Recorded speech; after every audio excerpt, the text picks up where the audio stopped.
Welcome to the Natural Living Development Podcast Show, where you will learn about natural building, natural living, and inspiring real estate developments from around the world. The goal of this podcast is to educate people that wish to make a difference with their investment and bring a positive change for the world. It's an opportunity to re-envision what real estate development should look like and how these developments should be funded. For more information about our natural living developments, please visit naturallivingdevelopments.com. We hope you enjoy the show.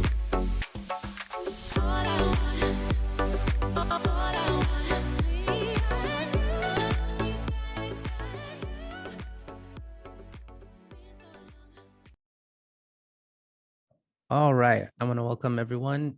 We're here with JP, and JP, why don't you go ahead and introduce yourself and tell us a little bit about you and what you do? Hi, my name's JP. I own a company called Northwest Sustainable Properties. We are a development company specializing in energy conservation and starting to weave in mass timber and all sorts of different building practices. I've been at development since 2008 and owned an architecture and construction firm since 1994. Nice. And how did you get into, I know your background says you were an artist and a sculptor. So how did you go from art and sculpting into developing? That's an interesting question. Yeah, a lot of people wonder, where I got my engineering degree. So, coming from, the background of art, you constantly are sourcing materials. You're very efficient with materials. Artists are often the hardest working people. And you also constantly need tools and equipment. So I was working as a carpenter, working as a metal worker, generating, business in order to pay for my art habit. Really is the beginning. I started my company on a bicycle. There was a couple of versions before the Siteworks company that I started in 1994. And I think that the communities found me to be responsible.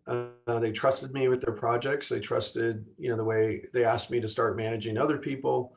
And, having a strong design background, eventually I added the design portion to it. And after, 20 years of doing that, I started looking at how am I going to do my own projects and what would I do if I was doing work for myself, what would it look like rather than just trying to meet the needs of different clients? And I was very interested in energy conservation and why isn't anybody doing this? It seems really obvious, right? And simple, but I've learned artists tend to think that way. It isn't easy. It is easy. I don't want to scare anybody off. It is easy, but it takes a lot of attention. And that's really where I jumped in. I ended up winning a grant from the Portland Development Commission that really helped subsidize my ability to create the first Path to Net Zero project in Portland and kind of all the projects since then. So that's hopefully that was quick enough. Yeah, no, that was perfect.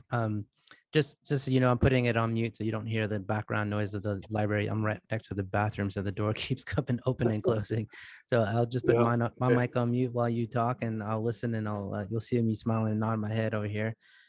Really great stuff that you shared there. I totally appreciate it. As a builder myself and working with a lot of clients, you get to a point in your career where you're like, okay, now how I'm going to build for myself.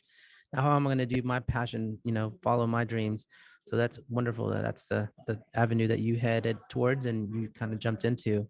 So with that being said, tell us a little bit about that first project that you did and kind of where the inspiration came from and how involved were you in the design process and picking out the materials and subcontracting and all that stuff? Yeah, so 2008, right? I mean, when the whole economy kind of failed last time, basically, I was really interested in energy conservation and making things more efficient. I was very interested in simple things that didn't cost money, such as orientation. Solar had a lot of incentive, especially thermal and PV. And I had a lot of construction experience at that time, so I really understood, the simpler methods to be used. But I used a lot of passive, exterior entries to multi-story buildings was a big one, where it provided three things really. It provided a sense of community among the residents, because they kind of treat the outdoor entry as a deck, and so they hang out, they get to know each other. It's different than a double loaded corridor where people just kind of pass as if they don't see each other. That was one thing. The other, big energy benefit is you get cross ventilation all the way through a single loaded corridor from one end to the other, so you're constantly getting fresh air through. And then there's the constructability thing. It's really easy, and you're not conditioning that space at all. So you're not conditioning the circulation space, which, working with the engineers at, with Path to Net Zero in Oregon, we learned, wait, are we comparing this building to other buildings of the similar size, or are we just, what's the energy conservation if you don't have to provide any lighting, or if lighting only has to be on at night, or if you don't have to provide any conditioning? So we were able to model against other buildings of the same size and really see the massive energy that we were saving. And that was always the goal, right? Like, how do you create a building that's really simple? It doesn't require a lot of electronics, and it's affordable. That was always the goal. Yeah. And so just a little bit about that, how did you model that in terms of rate of return, in terms of cost to build, in terms of, someone who's trying to get involved and they're choosing between a conventional method because it's cheap and it's affordable, and to say looking at it more for a long-term return? Well, I mean, so the materiality, where are you going to put the good materials? I mean, I always do a very high quality roof. I always use, you always insulate really well. But if you're comparing, a 4-story concrete building versus a 4-story wood frame building, I mean, that's where you're seeing the huge cost delta. So we clearly could only afford wood frame, but that doesn't mean we're not using high quality siding materials. We often are using Ceraclad. It ventilates, it ventilates behind itself. It's got a great rain screen. So materials that are durable and whatnot, where they count. Often, we don't have to afford, air conditioning often times. Sometimes that comes with the package that's really highly related to the cost of energy. As the cost of energy goes down, you don't get incentives for, not providing cooling like we used to. When energy was more expensive, it actually paid better to do that. So, I mean, there's lots of these little fidgety details that you have to pay attention to. And that's really well said too, because I know I lived in Portland for a long time, for almost 9 years, and none of the houses I had any air conditioning. And these were, early 1900 homes, and it was great ventilation. You open up the windows at night, let it get cool, and then in the morning you close them, and that would stay relatively cool throughout the day, especially with all the trees and gardens around you. So that's really well said there. So with that being said, in terms of your financing, trying to get, when you're starting your new project, what was did you do this on your own? Did you open it up to investors to invest in the company? What was that process like? My first project, Eco Flats, yeah, I had some money saved, and I brought in a partner, and then we had the city of Portland provide a grant. So things were a bit easier to do then. I mean, building costs were 120 a square foot. It was a bit more affordable even to do something really nice. Things have certainly changed now. I mean, we were also getting permits in 6 months now. We were complaining about 14 months last year. It may be more than that now. So permit durations and I'm definitely using different funding sources. I recently tried CrowdStreet. That worked pretty well as far as raising money quickly. And I think they really do support energy conservation. It's a bit cumbersome going forward, having lots and lots of small investors, but if people are just getting into it, that may be a very good avenue for them. I also have, kind of some other larger investors that have worked with me over the years that kind of come and go on different projects. And I've been basically just a good steward, diligent, good communicator, and straight up honest with them, and built a lot of trust over time. That's great. And so just to go back a little bit about the crowdfunding, because I know that's something that's relatively new for probably a lot of our listeners who are interested in investing in alternative real estate developments or even alternative green building companies. Tell us a little bit about that process for you with, what was the company that you said you used? CrowdStreet. Yeah, CrowdStreet. Tell us a little bit about how that experience was with you working with them, and what you felt was the benefit of using them. Well, if you don't have other higher net worth people to help invest and get you off the ground, obviously they're a very good choice because, well, I mean, they do a lot of diligence. So, you've got to have a solid program. You have to have a great executive summary. They have really powerful software that allows you to track and manage all the needs of all the investors. It's a bit more expensive, as you'd expect. If you're getting into it the first time, you might pay more at the bank for interest rates. You might pay more for your cost of the money to the investor because you have to pay for software.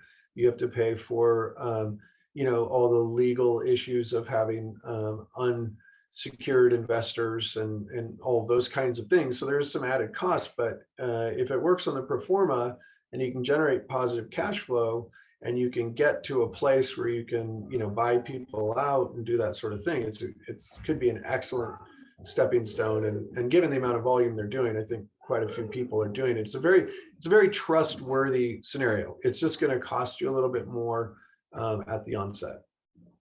And what is that cost for those of us who don't know what that means for an investor like yourself or a developer like yourself? Well, I would say, the cost of money for, having, these investors procured is probably going to come out around 5%. What I didn't mention there is some of the good news is those investors show up immediately. I mean, so whereas if you're trying to cultivate new investors and whatever, that might take 6 or 8 months or whatever it takes, till you get people to come in. In this case, if you qualify for it and you do your podcast and you go live and you ask for the money, you might have $3 million in your account tomorrow. I mean, it was incredibly fast. So that could be a big benefit to a project as well.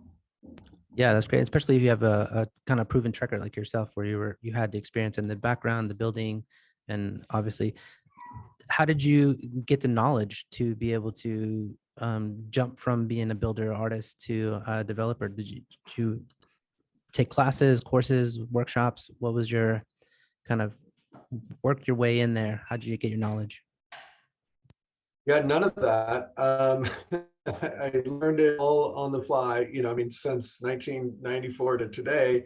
I think, I had to be really efficient, especially, when I was trying to do all things, running a construction company and an architecture firm and managing clients and employees and all of that. So I had to work a lot. I think that, the best attitude to have is if you don't know something, ask something. I mean, there's a lot of big words, a lot of complicated financial stuff, a lot of people that went to business schools in and around this that can speak in acronyms, and don't be afraid to unpack that, especially if I would imagine that this sort of thing appeals to people that are maybe very well gifted at craft. They're trying to figure out the financial piece. They might have saved up some money, that kind of stuff. I mean, you are an expert of a lot of what it takes. So you're bringing something to the table, and realize other people are bringing things to the table, and find the people that will collaborate with you and help you kind of understand these concepts. They're not that difficult. It makes sense if somebody's lending money or putting money into it, when they get their money out, how they get in, how they get out. I mean, that's really what all this is related to. What happens if there's some sort of a failure? what is everybody's biggest concern? The biggest concern is that the project never gets finished, right? And you have to build a track record of something that is everything you said it's going to be, and it finishes on time, on budget, and you got to manage people to do that, and you have to communicate clearly and fairly and honestly regularly, even if things didn't go the way that you had hoped. We learned a lot about that in Portland recently with COVID turning into forest fires. I mean, it was like, how many things can go wrong, and what we realized too in a scenario like that, it's like all of a sudden, let's say you had a specific sort of subcontractor like the elevator sub, they had all been pushed out of going back to work for weeks at a time. So I mean, the schedule delays were widespread across the state. It wasn't just, oh, we need to finish this to get to you. It was like, no, everything's behind. Now what? Yeah, that's really well said. Um, and so in terms of, kind of rolling with the punches, with what you just said there, what kind of team do you have behind you that's kind of helping you make this reality or make these buildings come into reality? What was your first hire? What was kind of like the progression of the development of your team? Well, so I've recently kind of revamped everything. I'm not really running design and construction as much as I had. I've built partners through being hired. I've been hired on as consultant to several other projects. I've met other firms. I'm currently really enjoying working with Lake Flato out of San Antonio as the architecture firm. We have a great relationship. We see things a lot the same. And that's been really, really great to be able to work with them and their team.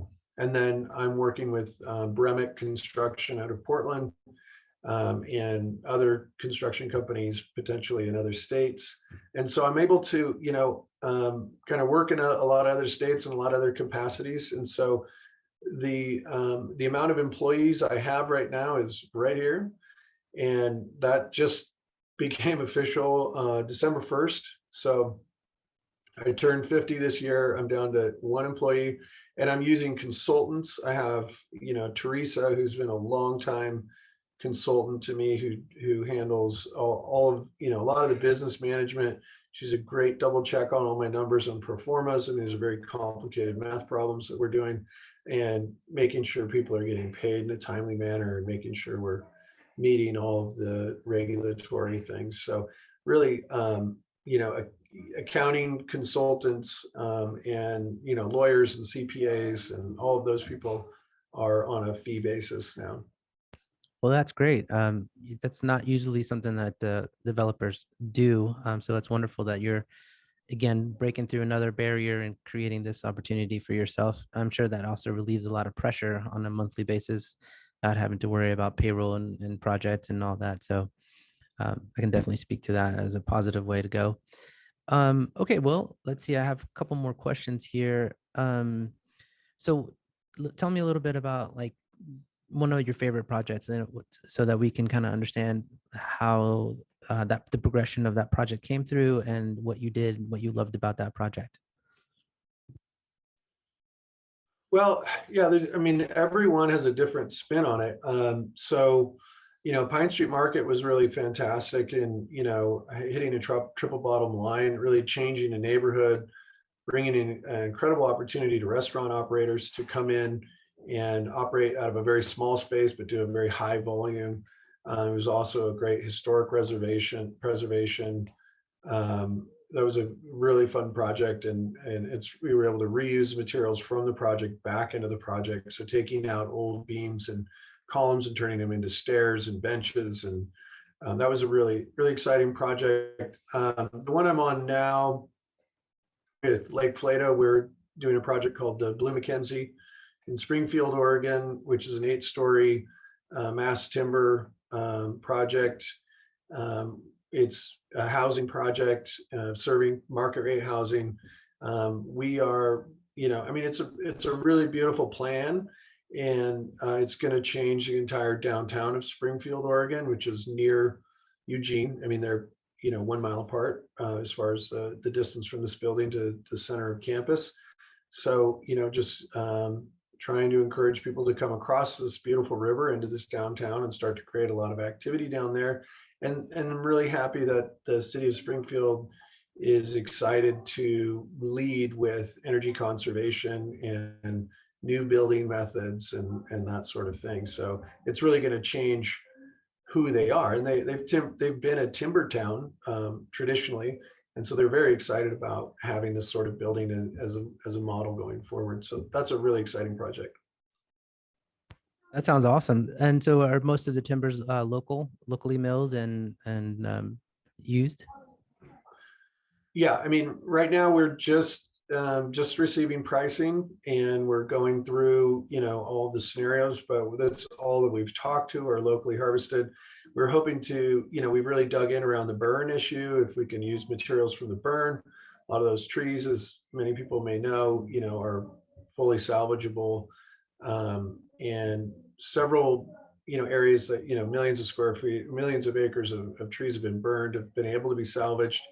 Unfortunately, a lot of the BLM land and whatnot has not been able to be salvaged because it's been blocked.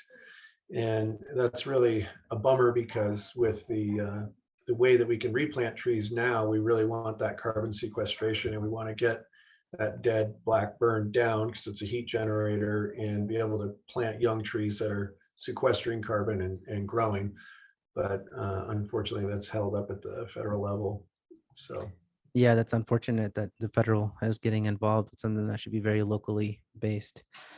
Yeah. Okay, well, great. That sounds awesome. We're going to dive into our ending questions here. So I'll start off with the first question. What would you suggest to someone who wants to start a real estate development company? Yeah, I would focus on relationships, be a relationship person, be a responsible person, take your punches. It's a high risk, potentially high reward. I mean, I think, you've got to get used to people not liking the idea of you being a developer. Even if you are managing in migration and protecting the ethos of a community and creating great spaces, you really have to push past a lot of public opinion as to what that might mean, and if you are successful, what that might mean. But it's high pressure. It'll definitely keep your attention 24/7, and it's exciting, and it's necessary to have good, environmentally concerned people involved in this profession. Yeah, I agree. I think there needs to be more people like us to push this forward. And then what does sustainable building mean to you and to your company? Well, it's a good question. I mean, I think you got to choose what you can do and what you want to do. So, I thought energy conservation was a real base hit. I thought that people can understand it immediately. It's a little easier to understand than, some lead things that are synergistic or whatever. I wanted things to make sense to people immediately. So sustainable for me is, not only long lasting, but it's also things that are, can be regenerative, low carbon footprint, energy conservation. Those are the kinds of things. And common sense, bringing back some of the old technology that doesn't cost us anything. Like I've said, in orientation. I do energy monitoring as well. So, everybody kind of signs a contract that they're going to do their best to basically turn off the lights when you're not home, kind of thing. So I do a little social engineering, but yeah, I hope I answered the question. Yeah, for sure. And just to go back a little bit about that. So in terms of holding your tenants accountable for their energy use as well with that contract, how do you manage that? Tell us a little bit to help us understand that. Well, what we originally did was we put in a monitor in the main lobby. And so every door basically had a number. And if you were in the threshold of your energy allowance, your door was green, and if you were exceeding that, then it would turn red. And so everybody in the building saw who was red and who was green. That is Basically, definitely a social experiment.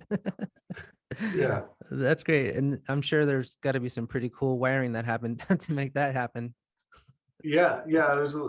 Well, I mean, it's interesting that some of the stuff is already there, and in the early projects in 2008, we were figuring it out, and now a lot of the equipment you can order comes with it. So data collectors and whatnot. So yeah. Oh, that's cool. That's really cool. All right, we'll go to the next question here. So what does natural living mean to you?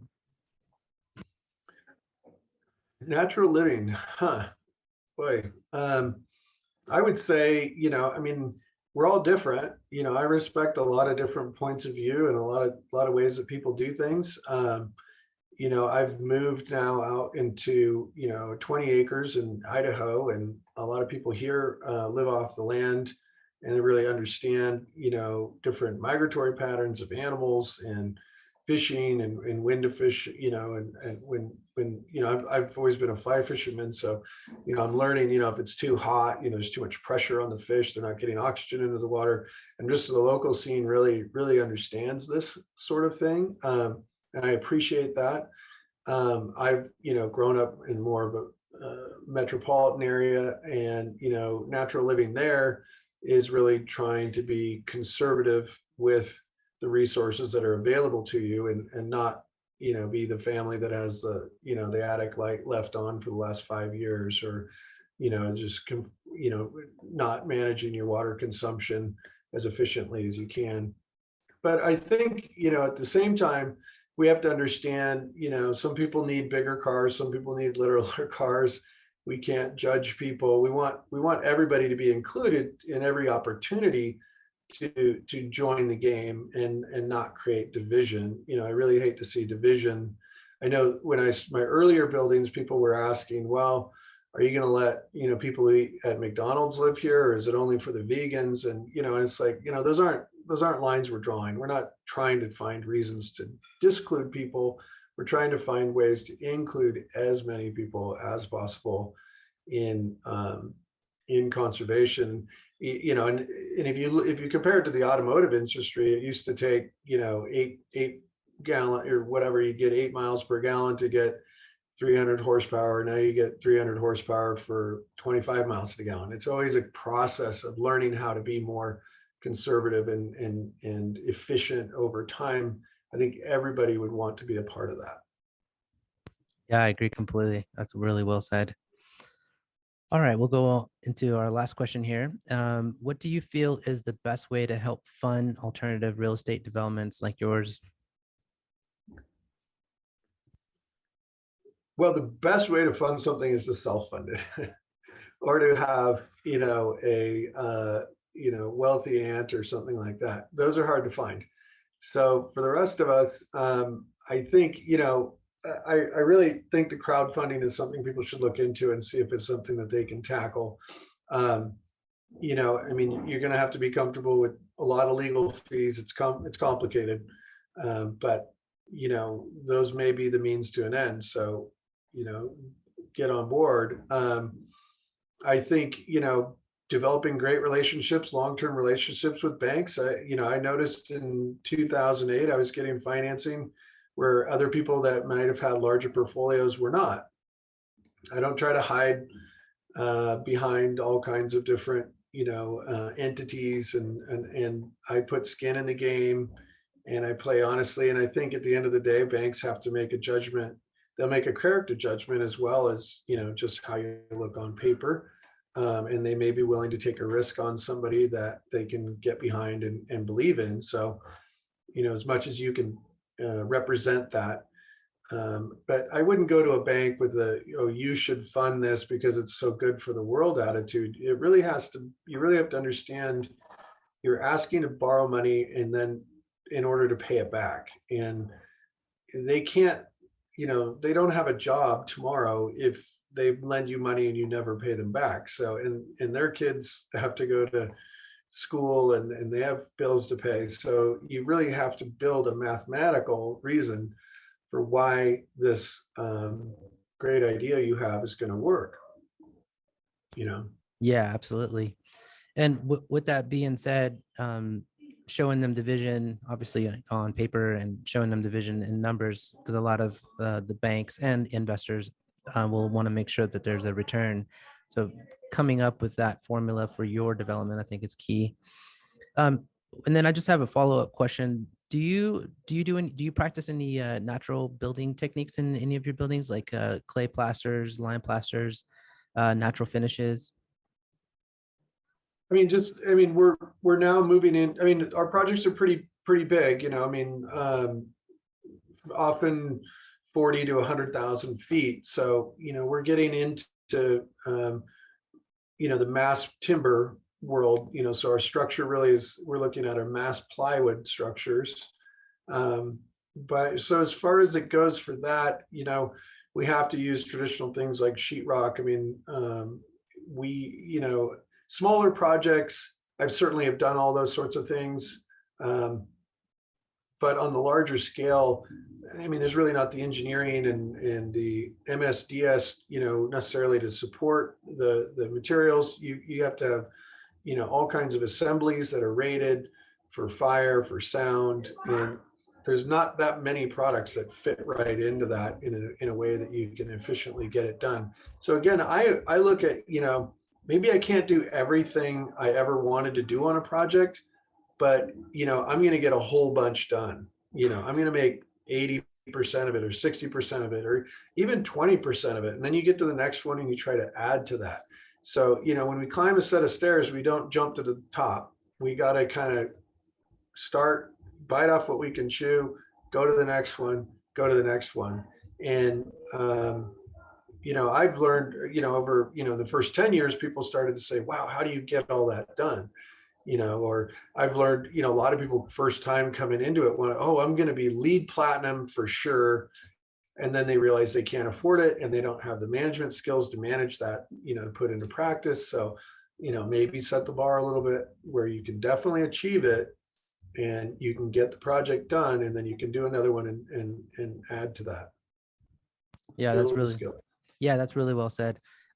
With that question in mind, did you when you started your first project, was it a much smaller development, and then you kind of have you been scaling up since, or was there a thought in that process?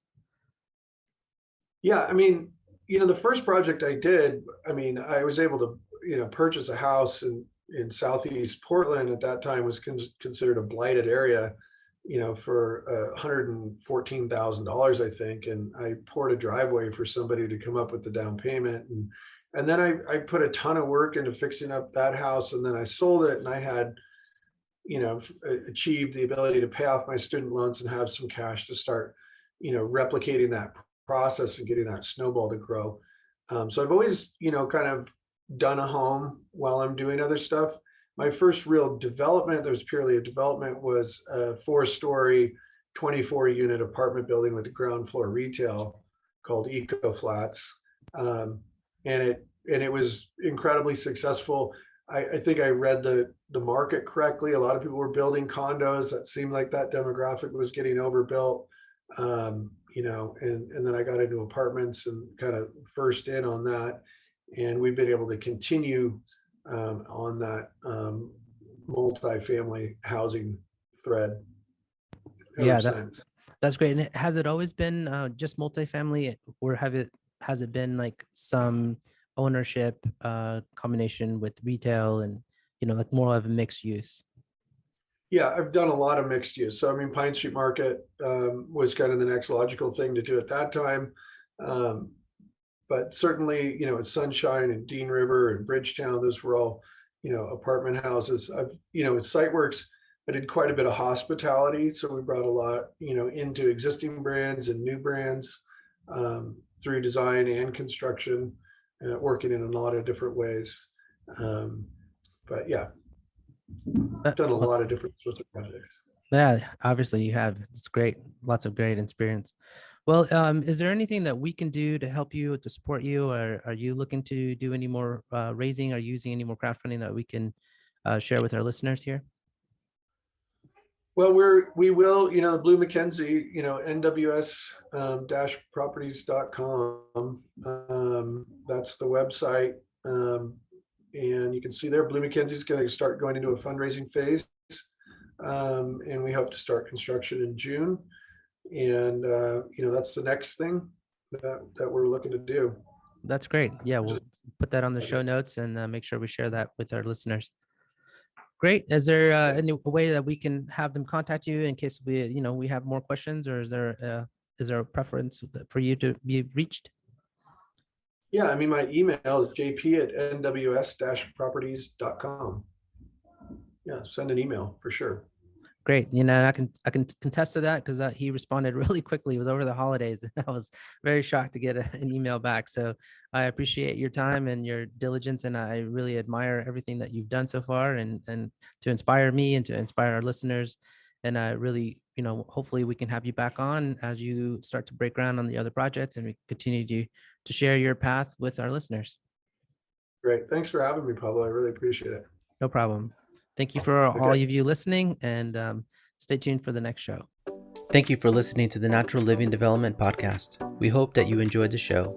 Please help spread the word by sharing this podcast with your friends on social media, leaving us a review, and subscribing to the show. For more information about our natural living developments, please visit naturallivingdevelopment.com. If you want to learn more about natural building, join our intern or apprenticeship program, or if you're interested in building a natural building for your family, please visit naturallivingschool.com. See you next show.